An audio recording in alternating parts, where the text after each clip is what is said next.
কলেজের রসায়ন বিভাগের চতুর্থ বর্ষের শিক্ষার্থীগণ, আজকের দুপুরের ক্লাসে তোমাদের অভিনন্দন। তোমরা জানো যে আমরা আমাদের যে সেপারেশন টেকনিক, সেই সেপারেশন টেকনিকের বেশ কয়েকটি ক্লাসে সেপারেশন টেকনিকের বিভিন্ন ধরনের ক্রোমাটোগ্রাফি নিয়ে কথাবার্তা বলেছি। সর্বশেষ যেটি নিয়ে আমরা কথা বললাম সেটি ছিল HPLC, high performance liquid chromatography. তো এই এইচপিএলসিরও বেশ প্রকার রয়েছে, শ্রেণীবিভাগ রয়েছে। সেই শ্রেণীবিভাগ সম্পর্কে আজকে আমরা জানব। তোমাদের সুবিধার্থে আমি একটি কাজ করেছি যে তোমাদের যে পুরাতন গ্রুপ আছে খোলা, আমাদের ডিপার্টমেন্টের যে পুরাতন গ্রুপটি আছে, সেই গ্রুপে আজকের যে 5টি পৃষ্ঠার ক্লাস শিট সেটি আমি দিয়ে দিয়েছি। আশা করি তোমরা সেটি ডাউনলোড করে নিয়েছো, যাতে তোমাদের ক্লাসের সুবিধাটা হয়। তো আজকে তাহলে আমরা এইচপিএলসি ক্রোমাটোগ্রাফি যেটা আমরা পড়ব, হাই পারফরমেন্স লিকুইড ক্রোমাটোগ্রাফি, সেটি শ্রেণীবিভাগ সম্পর্কে সংক্ষিপ্ত আলোচনা করি। তাহলে প্রথমে দেখা যাক যে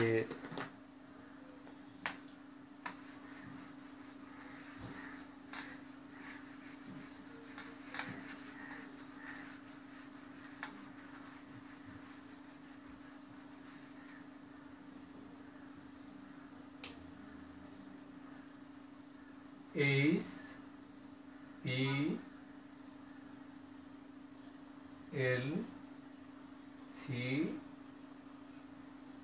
এর শ্রেণী বিভাগ। এইচপিএলসি আসলে আমরা কয় ভাগে ভাগ করতে পারি সেটি মূলত এইচপিএলসি আমরা 4 ভাগে ভাগ করি। এই যে হাই পারফরমেন্স লিকুইড ক্রোমাটোগ্রাফি, এই ক্রোমাটোগ্রাফিগুলোকে আমরা 4 ভাগে ভাগ করি। তো যাতে ক্লাসটা আমি একটু এগিয়ে নিতে পারি, একই সাথে তোমরা যেহেতু তোমাদেরকে এই প্রাইভেট গ্রুপে আমি এটা দিয়ে দিয়েছি, তো খুব সহজেই তোমরা এইগুলো কালেক্ট করতে পারবে এবং আমি একই সাথে সংক্ষিপ্ত আকারে তোমাদের জন্য লিখেছি, সেটা একটু আমি তুলনা করে দিই। তাহলে সেটি আমি এখন একটু এখানে দিই। আশা করি তোমরা দেখতে পাচ্ছ। তোমরা যদি দেখতে পারো তাহলে আমাকে একটু কমেন্ট করে জানো। হ্যাঁ, তোমরা অনেকেই অ্যাড হয়েছো, তো ঠিক আছে, তোমরা দেখতেও পাচ্ছ, আমি দেখছি। তো এই শীট তোমরা নিয়ে নাও, আমি একটু এগুলো সম্পর্কে বলি তোমাদের। দেখো, এইচপিএলসির শ্রেণী বিভাগ আমরা মূলত এইচপিএলসিকে 4 ভাগে ভাগ করি। কি কি? এইচপিএলসি হাইড্রোফোবিক মিথস্ক্রিয়া ক্রোমাটোগ্রাফি। তাহলে প্রথম যেটা হলো সেটা এইচপিএলসি হাইড্রোফোবিক মিথস্ক্রিয়া ক্রোমাটোগ্রাফি। 2 নম্বর এইচপিএলসি আয়ন বিনিময় ক্রোমাটোগ্রাফি, এইচপিএলসি আয়ন বিনিময় ক্রোমাটোগ্রাফি। তারপরে এইচপিএলসি আয়ন অবদমন, আয়ন যুগলায়ন ক্রোমাটোগ্রাফি। তাহলে আরেকটি হচ্ছে যে এইচপিএলসি আয়ন অবদমন ও আয়ন যুগলায়ন ক্রোমাটোগ্রাফি। এবং সর্বশেষ যেটা, সেটা হলো এইচপিএলসি জেল ক্রোমাটোগ্রাফি। এর 2-1টি কিন্তু আমরা আগেই পড়েছি, আমরা পড়েছি। তো এখন আসো আমরা দেখি যে এইচপিএলসি হাইড্রোফোবিক ক্রোমাটোগ্রাফির এটা কি আছে। তাহলে প্রথমে হচ্ছে এইচপিএলসি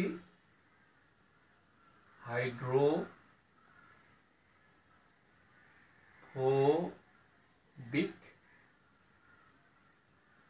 ক্রোমাটোগ্রাফি।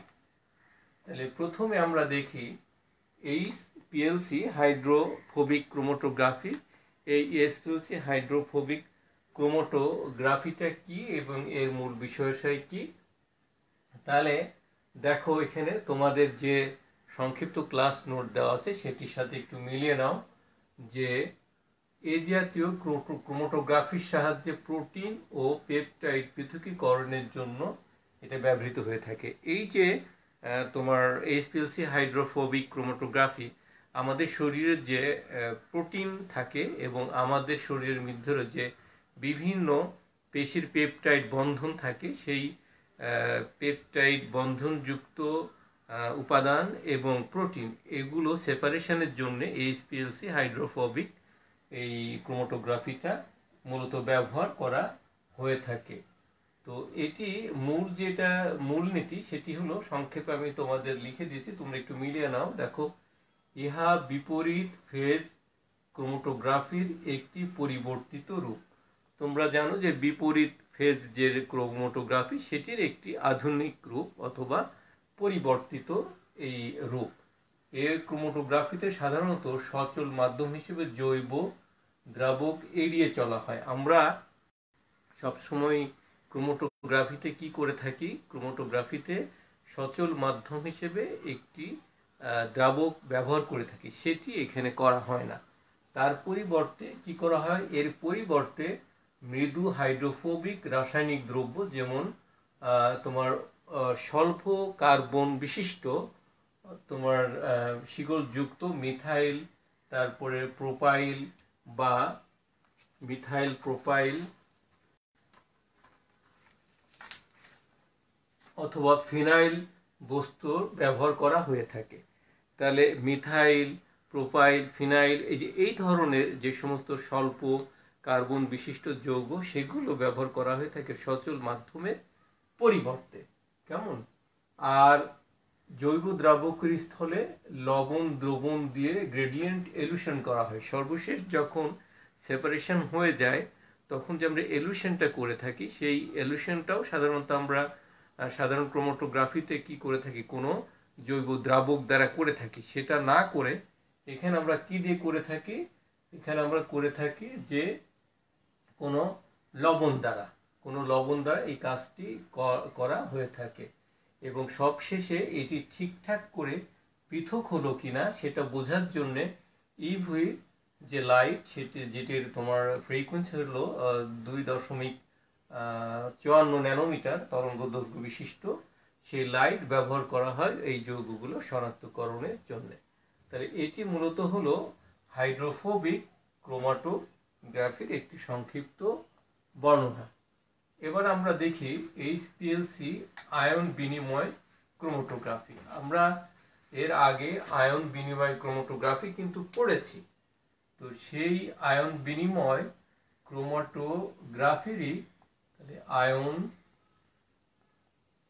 বিনিময়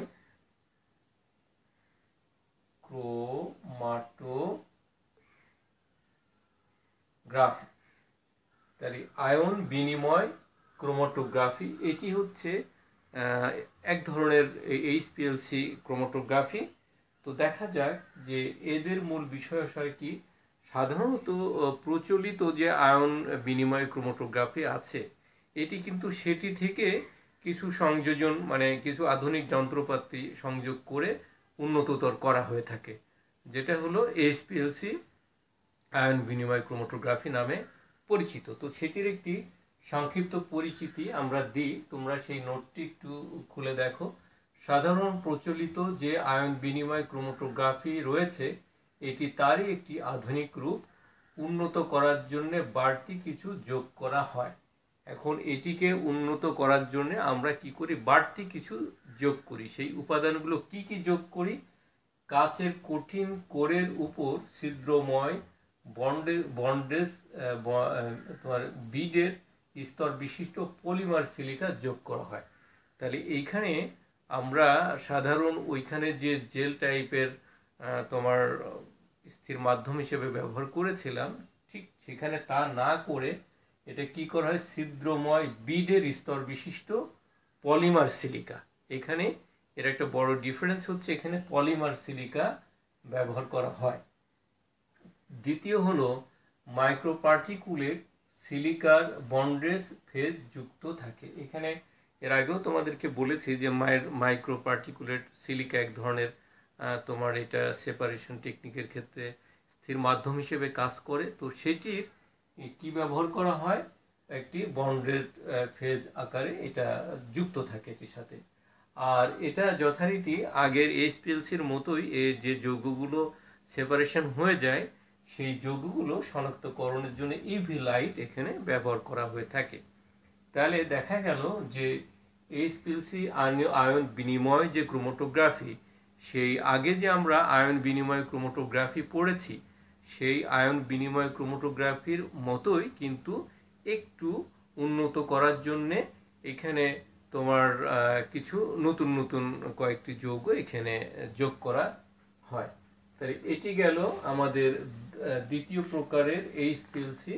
এবার 3 নম্বর আমরা দেখি যে এইচপিএলসি আয়ন অবদমন। তাহলে আমাদের তৃতীয় প্রকারের হচ্ছে এইচপিএলসি আয়ন অবদমন ও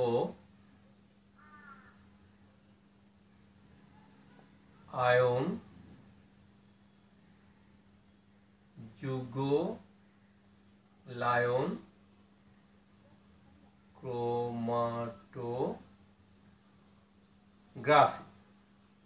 তাহলে এইখানে এবার দেখো আমরা কি বলছি যে তৃতীয় প্রকার যেটা সেটি হলো আয়ন অবদমন ও আয়ন যুগলায়ন ক্রোমাটোগ্রাফি। এখানে বোঝাই যাচ্ছে যে এই সিস্টেমে দুই ধরনের ক্রোমাটোগ্রাফির সংযোগ আছে। এই সিস্টেমে দুই ধরনের ক্রোমাটোগ্রাফির সংযোগ আছে যে যার সাহায্যে এই সেপারেশন টেকনিকটা পরিচালনা করা হয়ে থাকে। তাহলে এইটা আমরা একটু দেখি। তোমরা তৃতীয় পৃষ্ঠা যেটি আমি তোমাদের প্রাইভেট গ্রুপে দিয়েছি ক্লাস শিট, সেটি একটু ফলো করো, তাহলে আমার বোঝাতে সুবিধা হবে।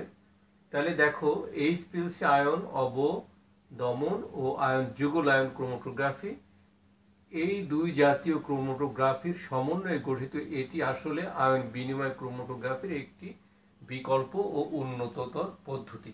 এখানে কি হচ্ছে দুই ধরনের ক্রোমাটোগ্রাফি, একটি হচ্ছে আয়ন অবদমন আর আরেকটি হচ্ছে আয়ন যুগলায়ন। এই যে টু টাইপস অফ ক্রোমাটোগ্রাফি, এই দুই ধরনের ক্রোমাটোগ্রাফির সমন্বয়ে আসলে আয়ন বিনিময় যে ক্রোমাটোগ্রাফি আছে সেই ক্রোমাটোগ্রাফির বিকল্প একটি পদ্ধতি, যা আয়ন বিনিময় ক্রোমাটোগ্রাফি থেকে একটি উন্নততর সংস্করণ। তো এই ক্রোমাটোগ্রাফির মূলনীতিটা মানে কিভাবে এই ক্রোমাটোগ্রাফিটা হয়ে থাকে, তাহলে তুমি দেখো মূলনীতিটা আমি সংক্ষেপে লিখে দিয়েছি, তোমরা একটু ফলো করো। আয়ন অবদমন কৌশল হিসেবে মৃদু অ্যাসিড ও ক্ষারের পিএইচ সমন্বয় করে অ্যাসিড আয়নীকরণ ও ক্ষারের প্রোটনেশন অবদমন করা হয়। ক্ষারের প্রোটনেশন মানে যে মনে করো যে অ্যাসিডের যে প্রোটন থাকে সেটা অবদমন কি দ্বারা হয়, ক্ষারের ওইস মূলক দ্বারা।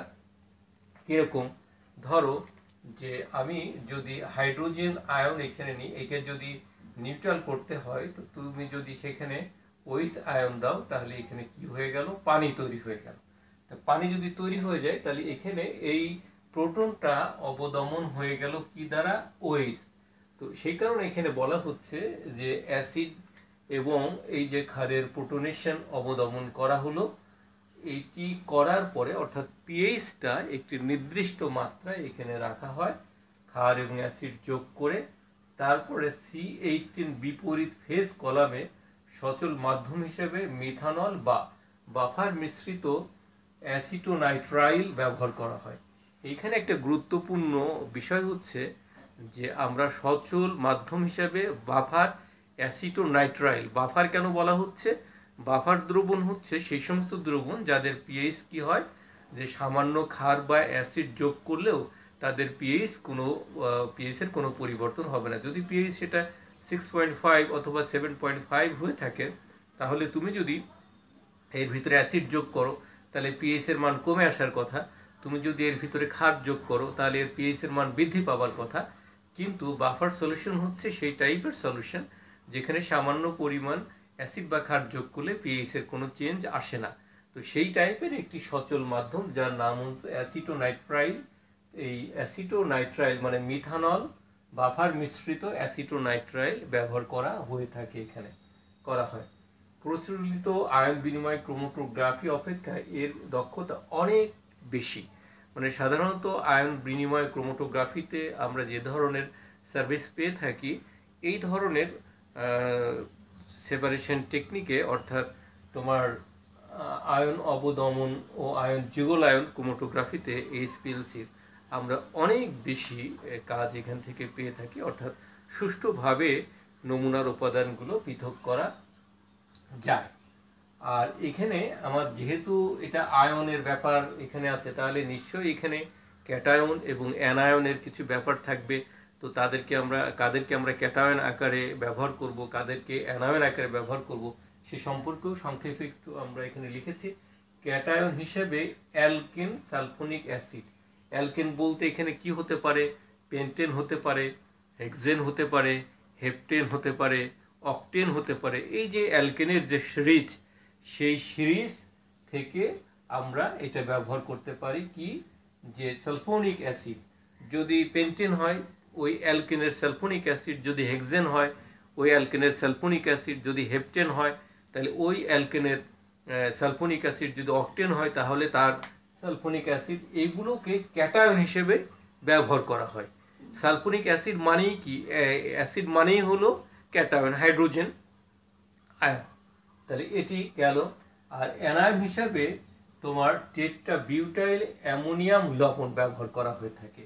তাহলে এটা তোমার অ্যানায়ন হিসেবে আমরা কি করি, অর্থাৎ ক্ষারধর্মী টেট্রাবিউটাইল অ্যামোনিয়াম লবণ, এখানে অ্যামোনিয়াম লবণটা ব্যবহার করা হচ্ছে কি হিসেবে, তোমার অ্যানায়ন হিসেবে। এই দুটো জিনিস তোমরা মনে রাখবো। অনেক সময় ভাইভাতে জিজ্ঞাসা করা হয়ে থাকে যে তোমার এইচপিএলসি অবদমন এবং আয়ন যুগলায়ন তোমার ক্রোমাটোগ্রাফিতে বা এই ক্ষেত্রে ক্যাটায়ন এবং অ্যানায়ন হিসেবে কোন কোন রাসায়নিক যৌগ ব্যবহার করা হয়ে থাকে।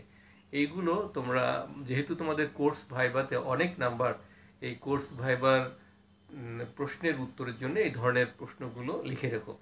তোমাদের এই প্রসঙ্গে একটা ছোট টিপস দিই, সেটা হলো যে আমি যে কথাগুলো ভাইবার জন্য বলি বিভিন্ন ক্লাসের ফাঁকে ফাঁকে, অথবা তোমরা বুঝতেও পারবে, প্রত্যেকটা সাবজেক্টের জন্য শুধু আমার কথাই বলছি না, আমাদের যে স্যার ম্যাডামরা ক্লাস নেন প্রত্যেকটা স্যারের জন্য একেবারেই ছোট্ট একটি ডায়েরি বা খাতা বানাবে। খাতা বানিয়ে সেইখানে ভাইবার জন্য যে কোশ্চেনগুলো আসতে পারে, ধরো আজকে তোমাদেরকে এই যে এইচপিএলসির শ্রেণী বিভাগ পড়ালাম, তাহলে এইচপিএলসির এর যে শ্রেণী বিভাগ, আসলে শ্রেণী বিভাগ কত প্রকার, কোন শ্রেণী বিভাগের মূল বিষয়গুলো কি, অন্য ক্রোমাটোগ্রাফি থেকে এটার ডিফারেন্সটা কি। তো এই যে ছোট ছোট 1 লাইন 2 লাইনের প্রশ্নের উত্তর, এইগুলো হচ্ছে তোমরা কি করবা, নোট করে রাখবা। ভাইবার আগে যদি এটা দেখে যাও তাহলে তোমাদের সুবিধা হবে। অনেক সময় আমরা ভাইবা বোর্ডে কি করে থাকি, যখন কোনো স্টুডেন্ট ঠিকঠাক করে পারে না, যে ঠিক উত্তর দিতে পারছে না, তখন কিন্তু আমরা তাকে অপশান দিই যে কোন জায়গা থেকে তোমাকে প্রশ্ন করলে তুমি উত্তরগুলো দিতে পারবে। তো কারো যদি কোনো একটা চ্যাপ্টারের প্রতি ভালো দখল থাকে তাহলে সে বলতে পারবে।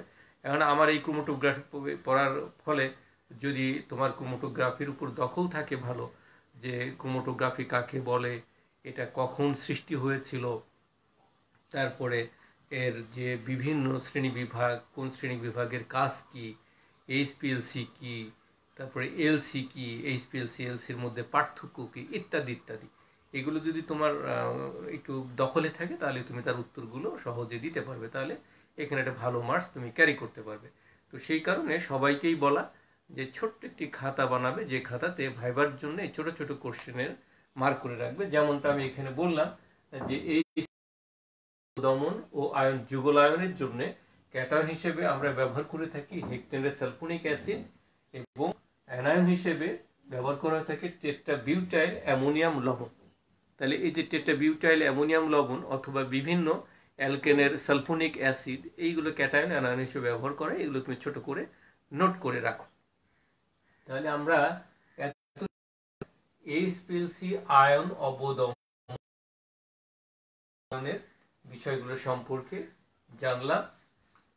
এবার এইচপিএলসির সর্বশেষ যে শ্রেণী বিভাগ, সেটা নিয়ে একটু কথাবার্তা আমরা বলি। তোমাদের যে এটা আছে 4র্থ পৃষ্ঠা, সেটা একটু সবাই এখানে নাও। HPLC gel chromatography. এইচপিএলসি আমরা এটা এইচপিএলসি জেল ক্রোমাটোগ্রাফি আমাদের সর্বশেষ যেটা 4 নাম্বার এইচপিএলসি জেল ক্রোমাটোগ্রাফি। তাহলে এইচপিএলসি জেল ক্রোমাটোগ্রাফি, তো এটা তো ওই প্রচলিত যে জেল ক্রোমাটোগ্রাফি এর আগে আমরা পড়েছি, কিন্তু এগুলো একটু বলার চেষ্টা করি। আচ্ছা, আমি তো অনেকক্ষণ ক্লাস নিচ্ছি, তোমরা যদি কথা শুনতে পাও ভালো মতো এবং বোর্ড যদি দেখতে পারো তাহলে আমাকে জানাও, না দেখতে পারলেও আমাকে একটু কমেন্টস করে জানাও যে তোমরা একটু দেখতে পাচ্ছ বা শুনতে পাচ্ছ। হ্যাঁ, আমি দেখতে পাচ্ছি, কিন্তু খুবই কম। আশা করি যে অনেক বেশি তোমরা যোগদান করবা। তো যাই হোক, তোমরা একটা সংযুক্ত হয়েছো খুবই স্বল্প পরিমাণে। তো ঠিক আছে, আমরা একটু দেখি। তো প্রথমে মানে সর্বশেষ যে আমাদের এইচপিএলসি জেল ক্রোমাটোগ্রাফি সেগুলোর মূল বিষয় সম্পর্কে তোমাদের একটু বলি এবং সম্পর্কে একটু বলি। তাহলে দেখো যে ক্রোমাটোগ্রাফি আসলে প্রচলিত জেল ক্রোমাটোগ্রাফির একটি আধুনিককরণ রূপ। তাহলে আমরা যে ইতিপূর্বে জেল ক্রোমাটোগ্রাফি পড়েছি, এই এইচপিএলসি জেল ক্রোমাটোগ্রাফি সেটারই একটি সংস্করণ, যেটা মডার্নাইজ করা হয়েছে কিছু যোগটোগ করে।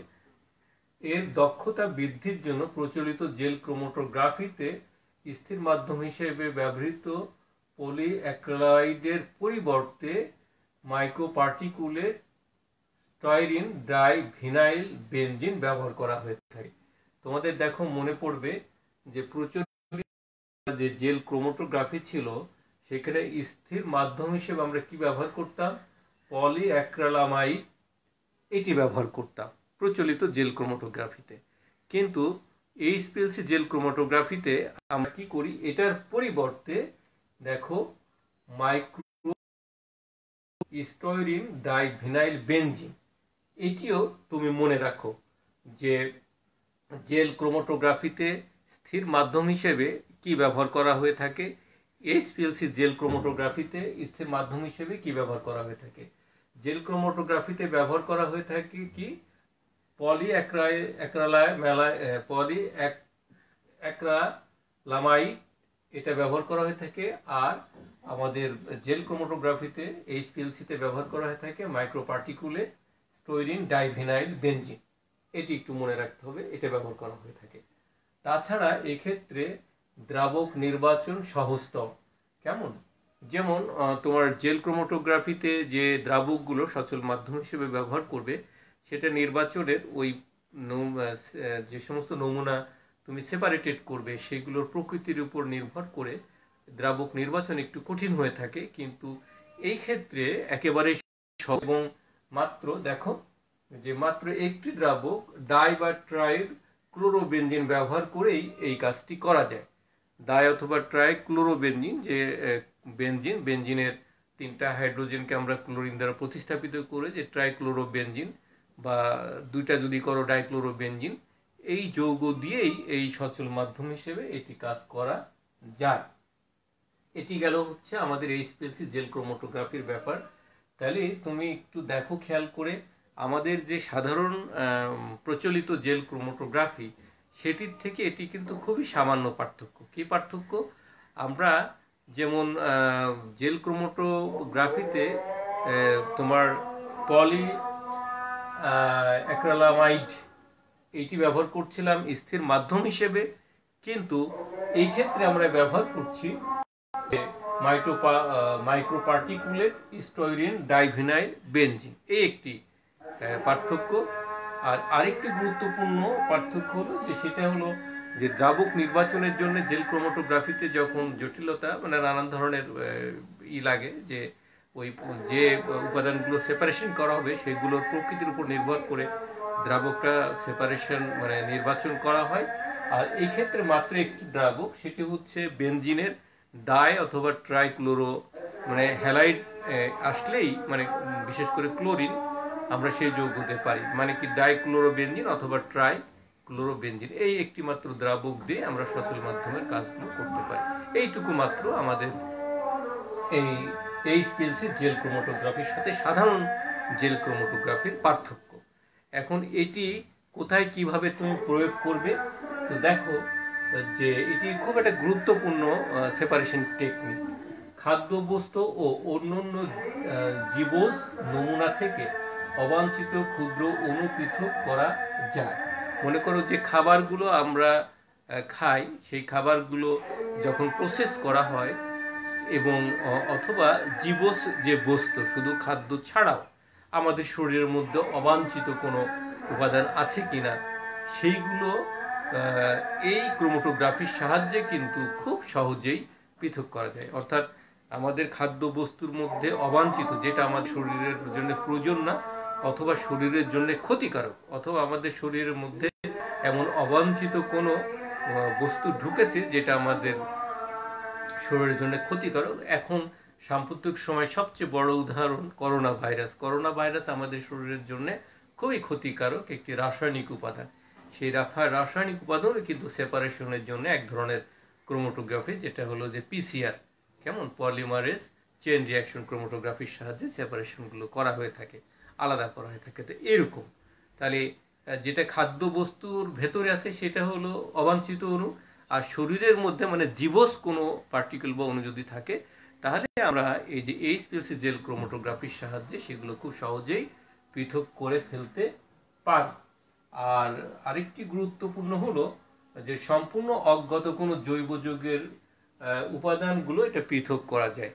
তাহলে পৃথককরণের ব্যাপারটা হলো দুই ধরনের। একটা হলো মনে করো আগে থেকে যদি আমরা জানি যে তোমাকে একটা মিশ্রণ দিয়ে দেওয়া হলো, সেই মিশ্রণের ভেতরে কি কি উপাদান আছে তোমাকে আগে থেকে বলে দেওয়া হলো যে এর ভিতরে হয়তো স্যাপোনিন একটি আছে, সেই স্যাপোনিনের নাম বলে দেওয়া হলো, অথবা তার ভিতরে একটি টার্পিনয়েডসের একটা নাম বলে দেওয়া হলো, তারপরে ফ্লেভোনয়েডস আছে, সেই ফ্লেভোনয়েডস একটা গ্রুপের নাম বলে দেওয়া হলো, তারপরে মনে করো স্টেরয়েডস, যে কোনো স্টেরয়েডস, সাপোজ সেটা হতে পারে বিটা অ্যামাইরিনের নাম বলে দেওয়া হলো। তো এইরকম নানান জানা যে যৌগর মিশ্রণ সেটি এই সেপারেশন টেকনিক প্রয়োগ করে করা যায়। আবার আরেকটি আছে একেবারেই তোমাকে কিছু জানানোই হলো না, মানে তোমাকে কিছু জানানোই হলো না, একটি গ্রুপ দিয়ে দেওয়া হলো যে এর ভিতরে কি কি উপাদানগুলো আছে সেটি এটা পৃথক করো। এটা সাধারণত এই মেশিনগুলো অনেক এয়ারপোর্টে ব্যবহার করা হয়ে থাকে। কিরকম? অনেক এয়ারপোর্টে সাধারণত জানো যে এয়ারপোর্ট সমূহ মাদক যে দ্রব্য সেই মাদক দ্রব্য পাচারের একটি রুট হিসেবে কাজ করে। তো সেখানে যারা কর্মকর্তারা থাকেন দায়িত্বপ্রাপ্ত তারা কি করেন যে যদি সন্দেহভাজন ওরকম কাউকে পায় যে কেউ এরকম অনুমোদিত কেমিক্যালস সে দেশে নিয়ে আসছে অথবা দেশ থেকে নিয়ে যাচ্ছে, তাহলে ওই যে কেমিক্যালসটা সেই কেমিক্যালসটা তো একেবারেই অজানা, আমার জানাই নেই এর মধ্যে কি থাকতে পারে। তো এই ধরনের ক্রোমাটোগ্রাফির ভেতরে ওইটার আমরা, এটা তো অটোমেটিক সিস্টেম, আমরা আগেই বলেছি এইচপিএলসি মানেই একটি স্বয়ংক্রিয় পদ্ধতি। তুমি তার ক্ষুদ্রতম একটু কণা ওখানে দিয়ে দাও, সাথে সাথে একেবারে রেকর্ডারে কিন্তু শো করবে যে কি কি রাসায়নিক উপাদান এর ভিতরে আছে এবং এই রাসায়নিক উপাদানগুলোর ক্যারেক্টারিস্টিক্স কি সেটাও কিন্তু বলে দিতে পারবে। তো এরকম আমাদের একেবারেই অজানা সম্পূর্ণ অজ্ঞাত কোনো জৈব যৌগের মিশ্রণ উপাদানগুলো এই ক্রোমাটোগ্রাফির সাহায্যে পৃথক করা যায়। তাহলে তোমরা দেখতে পাচ্ছ এই যে এইচপিএলসির যে 4 প্রকার আমরা পড়লাম তার সর্বশেষ এইচপিএলসি জেল ক্রোমাটোগ্রাফি, এটি কিন্তু খুবই গুরুত্বপূর্ণ একটি সেপারেশন টেকনিক এবং বর্তমান সময়ে সারা বিশ্বে বিভিন্ন এয়ারপোর্ট থেকে আরম্ভ করে বিভিন্ন তোমার ডায়াগনস্টিক সেন্টার, হসপিটাল, বিভিন্ন জায়গায় এটি ব্যবহার হচ্ছে। তো আজকে আসো আমরা সর্বশেষ এইচপিএলসি এবং এলসি অর্থাৎ হাই পারফরমেন্স লিকুইড ক্রোমাটোগ্রাফি এবং লিকুইড ক্রোমাটোগ্রাফির মধ্যে কি কি পার্থক্য আছে একটু আমরা দেখি। এইচপিএলসি ও এলসি, তাহলে এর মধ্যে পার্থক্য। এখন দেখা যায় যে আমরা যে এই যে 2-3টা ক্লাসে এইচপিএলসি ক্রোমাটোগ্রাফি নিয়ে কথাবার্তা বললাম, এই এইচপিএলসি ক্রোমাটোগ্রাফি আর সরল যে তরল ক্রোমাটোগ্রাফি অর্থাৎ লিকুইড ক্রোমাটোগ্রাফি, এই দুটার মধ্যে কি কি ধরনের পার্থক্য রয়েছে, কোনটা থেকে আমরা কি সুবিধাগুলো পেয়ে থাকি। আজকে আমাদের ক্লাসের সর্বশেষ যে ক্লাস শিট 5ম পৃষ্ঠা, সেটি তোমরা একটু ডাউনলোড করে আশা করি নিয়েছো। নিয়ে যদি একটু দেখো তাহলে এগুলো বুঝতে পারবো ভালো করে। তা আমরা দেখি, প্রথমে আমি বাম দিকে এইচপিএলসি, হ্যাঁ আবার আসছে, ডিসকানেক্ট হয়ে গেছিলাম একটু সমস্যার কারণে। কেমন? তাহলে আবার একটু দেখো যে আমরা এর পার্থক্যগুলো দেখি, যে এইচপিএলসির কি কি সুবিধা আর এলসির কি কি সুবিধা। এইচপিএলসি একটি স্বয়ংক্রিয় পদ্ধতি, অর্থাৎ এইচপিএলসি যেটা, এটি একটি স্বয়ংক্রিয় পদ্ধতি। তুমি যে নমুনা থেকে উপাদানগুলো সেপারেশন করবা, জাস্ট তোমার চেম্বারে সেই নমুনাগুলো দিয়ে দিতে হবে। দিয়ে দিলেই এটা অটোমেটিক সেপারেটেড হয়ে যাবে এবং তুমি সেই সেপারেশন উপরে জানতেও পারবা যে কি কি রাসায়নিক যৌগ আলাদা হয়ে গেল। কিন্তু এলসি যেটা লিকুইড ক্রোমাটোগ্রাফি তরল, এটি কিন্তু একটা ম্যানুয়াল পদ্ধতি, অর্থাৎ হাতে কলমে নাড়াচাড়া করে তারপর এটা তোমাকে করতে হয়। তাহলে এটি একটি পদ্ধতি, এটি একটি অটোমেটিক পদ্ধতি। 2 নম্বর যেটি, এক্ষেত্রে স্থির ও গ্যাস ব্যবহার করা হয়ে থাকে। আমরা এইচপিএলসির ক্ষেত্রে স্থির এবং চলমান হিসেবে কি ব্যবহার করে থাকি, তরল এবং গ্যাস। কিন্তু এলসিতে সাধারণত স্থির মাধ্যম হিসেবে কঠিন এবং চলমান মাধ্যম হিসেবে তরল ব্যবহার করা হয়ে থাকে। সাধারণ যে তরল ক্রোমাটোগ্রাফি এটি। 3 নম্বর পয়েন্ট হলো, নমুনা উপাদানের তাৎক্ষণিক বিশ্লেষণ করা যায়। তাহলে ওই নমুনার ভিতরে কি কি রাসায়নিক উপাদান আছে, এইচপিএলসি এই প্রসেসের সাহায্যে তাৎক্ষণিকভাবে আইডেন্টিফাইড করা যায় যে এই মিশ্রণগুলো ওখানে আছে। কিন্তু এলসি মানে লিকুইড ক্রোমাটোগ্রাফি, এটা কিন্তু তাৎক্ষণিকভাবে হয় না। এর জন্য সেপারেশনটা করে নিতে হয়। সেই সেপারেশনটা করার পরে তার প্রোটন এনএমআর দিয়ে প্রোটন জানা হয়, কার্বন এনএমআর দিয়ে কার্বন জানা হয়। তারপরে কিছু প্রোটনের ক্যারেক্টারিস্টিক্স থেকে ফাংশনাল গ্রুপ সম্পর্কে জানা হয়, যে সেটা হাইড্রক্সিল আকারে আছে নাকি কার্বক্সিলিক আকারে আছে নাকি সেটা অ্যালডিহাইড আকারে আছে।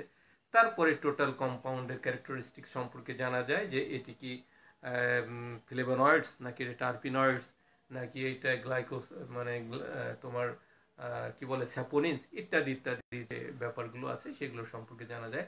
তার মানে তুমি এক কথায় বলতে পারো এইচপিএলসির তুলনায় এটি একটি সময় সাপেক্ষ এবং ধীর প্রক্রিয়া। তারপরে মিশ্রণের উপাদানগুলো সুষ্ঠুভাবে পৃথক করা যায়।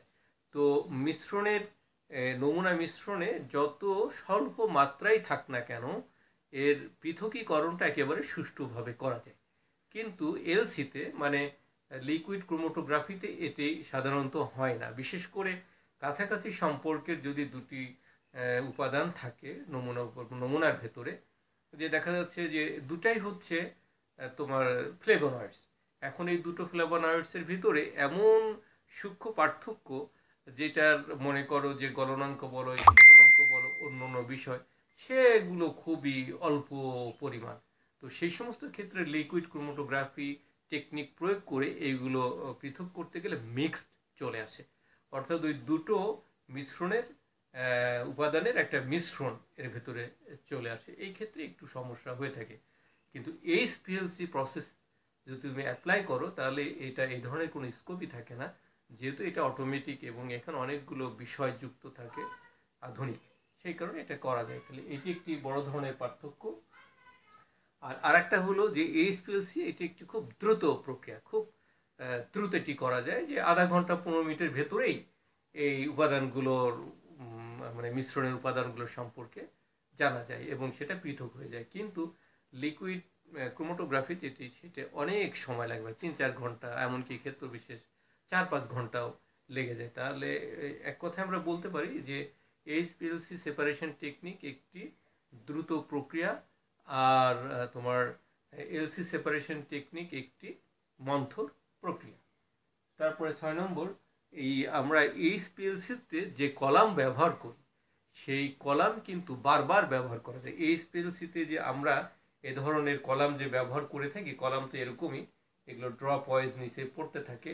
তো এরকম একটি কলাম সেই এইচপিএলসিতে আমরা তো স্টেনলেস স্টিলের কলাম 316 গ্রেডের ব্যবহার করে থাকি। তো এই কলাম কিন্তু বারবার ব্যবহার করা যায়, কিন্তু এলসিতে তার মানে লিকুইড ক্রোমাটোগ্রাফিতে যে কলামটা ব্যবহার করা হয় সেই কলাম কিন্তু আমরা একবারের বেশি ব্যবহার করতে পারি না। ওই কাচের ভেতরে যেটি তুমি ব্যবহার করবে সেটি কিন্তু আবার ফেলে দেওয়া হয়। তাহলে তুমি যদি এই কলামের কথা বলো তাহলে কি হবে, যে এইচপিএলসির জন্য যে কলাম ব্যবহার করা হয় সেটি স্টেনলেস স্টিল এবং সেটি মোটামুটি 316 গ্রেডের। আর লিকুইড ক্রোমাটোগ্রাফিতে যে কলামের জন্য যে আমরা ব্যবহার করি সেটি একটি কাচের নল, লম্বা, এবং সেটা মোটামুটি 50 সিসি মতো তার আয়তন, এবং তার বের যেটা সেটা 1 সিসি বা 1.5 সিসি মতো এরকম একটি। তারপরে আরেকটি হলো যে এই এই যে প্রসেসটা চালানোর সময় এলুয়েন্ট হিসেবে যে দ্রবণটা বেরিয়ে আসে, তুমি যদি এইচপিএলসি সেপারেশন টেকনিক অ্যাপ্লাই করো সেই দ্রবণটার ক্যারেক্টারিস্টিক্স তাৎক্ষণিকভাবে জানা যায়। যে মনে করো যে 3টি কালার বের হয়ে আসলো, একটা হলুদ কালার বের হয়ে আসলো, একটা নীল কালার, একটা ভায়োলেট কালার এটা বের হয়ে আসলো, বা বেগুনি যে বর্ণ, এই 3টি কালার বেরোনোর সাথে সাথেই তুমি কিন্তু বুঝে যাবা যে কোন যৌগটি এখন সেপারেশন হচ্ছে। কিন্তু এলসি এটা মানে লিকুইড ক্রোমাটোগ্রাফিতে এই কালার যখন বের হয়ে আসে, এখানেও কালার সেপারেশন হয়, সেখানে কিন্তু তাৎক্ষণিকভাবে ওই যৌগগুলোর ক্যারেক্টারিস্টিক সম্পর্কে জানা যায় না। তার জন্য ঠিক ওই লম্বা যে process, proton NMR, carbon NMR, functional গ্রুপের চরিত্র বিচার বিশ্লেষণ, এগুলো করার পরেই তারপরে যৌগের চরিত্র সম্পর্কে জানা যায় এটি। এবং সর্বশেষ আমরা উপাদানের পরিমাণ সঠিকভাবে বিশ্লেষণ বিষয় এইচপিএলসির ক্ষেত্রে। ওই যে 3 বর্ণের 3টি যৌগ পৃথক হয়ে গেল, কোন যৌগটা কি পরিমাণে বের হলো, যে এগুলো সাধারণত মিলিগ্রামেই হিসাব বা গ্রামে হিসাব যদি আমরা করি, মনে করো কোনোটা থেকে 10 মিলিগ্রাম তুমি পাবে, কোনোটা থেকে হয়তো 5 মিলিগ্রাম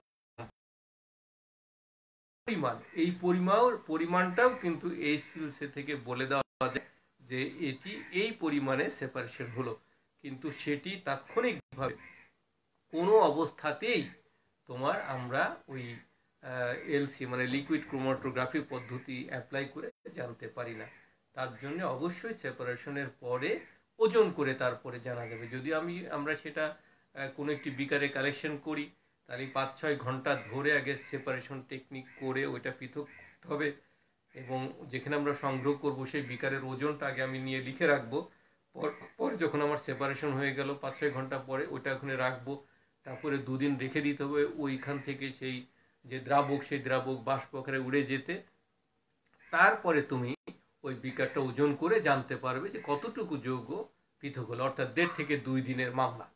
তাহলে বোঝাই যাচ্ছে যে উপাদানের যে পরিমাণ এইচপিএলসি প্রসেসে তাৎক্ষণিকভাবে জানা যায়, কিন্তু এলসি প্রসেসে তাৎক্ষণিকভাবে জানা যায় না। তাহলে মোটামুটি আজকে আমি তোমাদের এইচপিএলসি এই যে সেপারেশন টেকনিক কত প্রকার, যে 4 প্রকার, সেগুলো সম্পর্কে বিস্তারিত বললাম, এবং প্রত্যেকটা বিষয়ের একটি সংক্ষিপ্ত আলোচনা এবং স্থির মাধ্যম তো সচল মাধ্যমে সে কী ব্যবহার করা হয় সেই সম্পর্কেও বলা হলো। আর বলা হলো যে তোমার সুবিধা অসুবিধা, সাধারণ লিকুইড ক্রোমাটোগ্রাফি থেকে এই যে হাই পারফরমেন্স লিকুইড ক্রোমাটোগ্রাফির ভেতরে কি কি পার্থক্যগুলো আছে সেগুলো সম্পর্কে আমরা একটু জানলাম। তো আশা করি তোমাদের উপকারে লাগবে। তোমরা ওই ক্লাস শিটগুলো নিয়ে নিজেদের মতো করে পড়ে নিও ভালো করে। আর সবশেষ কথা হলো যে আমরা এই যে 10 চ্যাপ্টার এটি প্রায় শেষ হয়ে গেল আজকে। আগামী ক্লাসে সম্ভবত 11 অধ্যায় আমাদের গ্যাস ক্রোমাটোগ্রাফি সম্ভবত ধরবো। আমাদের আর মাত্র একটি চ্যাপ্টার থাকবে। তো আশা করি এ পর্যন্ত যতগুলো ক্লাস হয়েছে তোমরা সবগুলো কালেকশন করে নিয়ে ভালো করে পড়াশোনা করো। আর যদি কারোর না থাকে তাহলে আমাকে বললে আমি আবার তোমাকে সেটা পাঠাতে পারবো। তো ঠিক আছে, আজকে এখানেই রাখি। হ্যাঁ, তো সবাই ভালো থেকো।